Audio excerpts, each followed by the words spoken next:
Here's the thing, right? I'm assuming that many of you, like me, are quite into your cars, so answer me this question. When do Toyota SUVs get so cool? Oh, it's cold.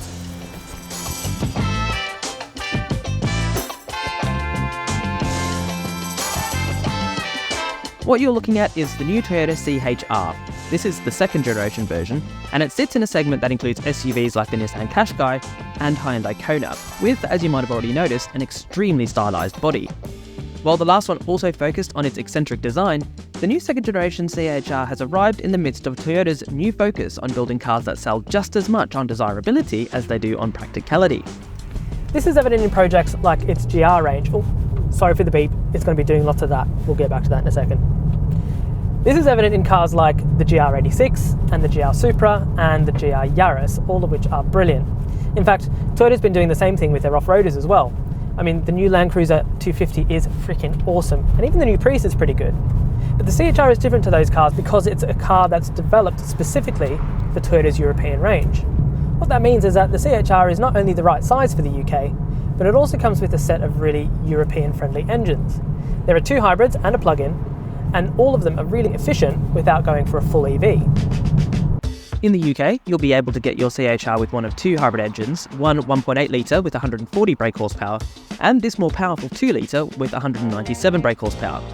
Toyota says it's expecting the 1.8 to be the higher seller, and we'd probably agree it's the better choice for most potential customers. But if you have the extra cash lying around, this more expensive 2 litre is nice to have. At the top of the range sits the plug-in hybrid model, but for now we think it's this standard self-charging hybrid which is the car to get.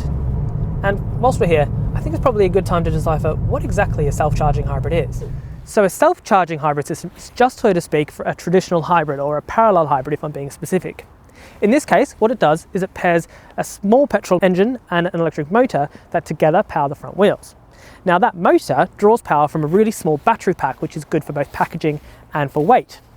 It doesn't allow for full engine off running at high speeds, but around town, these new systems are generally pretty good and allow the electric motor to do most of the work at low speeds. The self-charging bit just means that there's no facility to charge the battery through the mains. Instead, it's charged through the brakes or through the engine, depending on the circumstances. The plug-in hybrid operates in much the same way, except the battery is a lot bigger and you can plug it in via the mains. Now, if you do mostly town driving and you have ready access to a charge point, it means that the battery is big enough for you to generally do most of your driving on the electric motor alone, saving you fuel. However, if you do longer journeys or need a bit of extra flexibility in the way that you drive the car, it's actually this standard hybrid model that's more efficient day to day. And it's also where Toyota's real expertise lies. It's this variability that gives a plug-in hybrid such impressive efficiency numbers on paper, but in reality it can often use significantly more petrol than a traditional hybrid once those batteries are depleted. Now this is where the self-charging hybrid comes in. So we've had this car on hand for a few weeks now, and we're doing 48.4 mpg, which is pretty good for this time of year. There's also a lot to say about the powertrain itself. It is so much better than they used to be. It feels quite connected, and it's really quite punchy with that sort of near 200 brake horsepower figure. Now, I was old enough to have driven really early versions of the Prius, and trust me, that car was so slow it was often outdragged by a mobility scooter, but this one is pretty good by comparison. I know we've got the more powerful motor here, but actually it's got plenty of performance with nearly 200 horsepower. The problem is that CVT, because if you want to drive it sporty, it does that droney thing, which isn't fun. As for the chassis, well, it drives pretty well. Now, there's nothing too sporty about the way that it goes along the road, but the key factors for its customer base are there. The steering is light, but nicely accurate, the visibility is great, and the ride, although it's a bit firm on this model with 20-inch wheels, is generally pretty good. Refinement's also not too bad as well, but again, the cars on bigger wheels and bigger tyres generally have a bit of a compromise, so something to consider.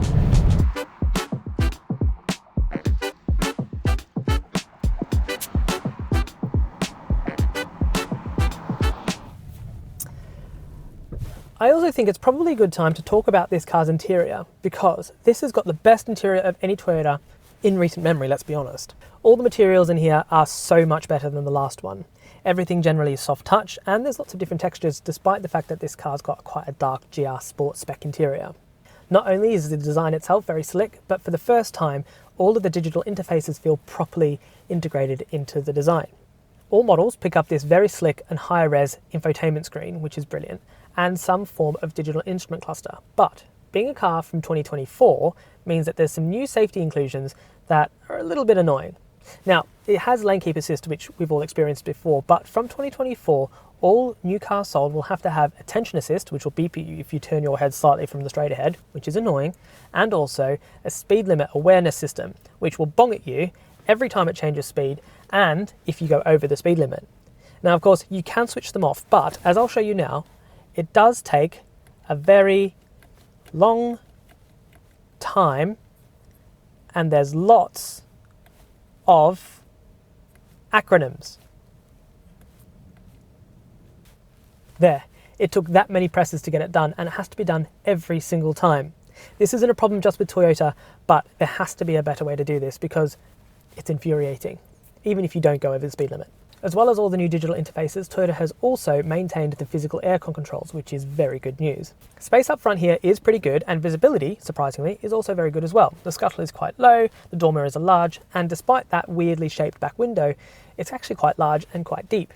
However, space in the second row, although is fine, it's quite dark, even with the glass roof, and the weirdly shaped doors will make getting in and out for kids a little bit of a problem. The boot's a good size too, pretty average by class standards, but that sloping roofline will make loading big square items in something of a problem if you need to.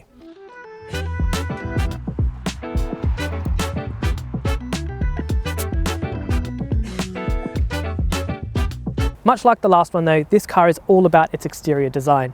With its two-tone body and wild detailing, it's a definite step up over the previous generation. But then so is the price point. You see, this car is only a little bit bigger than something like a Nissan Juke, but it costs from £31,000, and this one is £41,500. Now I know most of you will be buying it on a monthly, but whichever way you look at it, this is an expensive car. Overall though, it's a great size, it's going to be reliable, and it's really stylish, and it's built really well. I just wonder if they're going to put a GR Yaris engine in it one day. That'll be cool.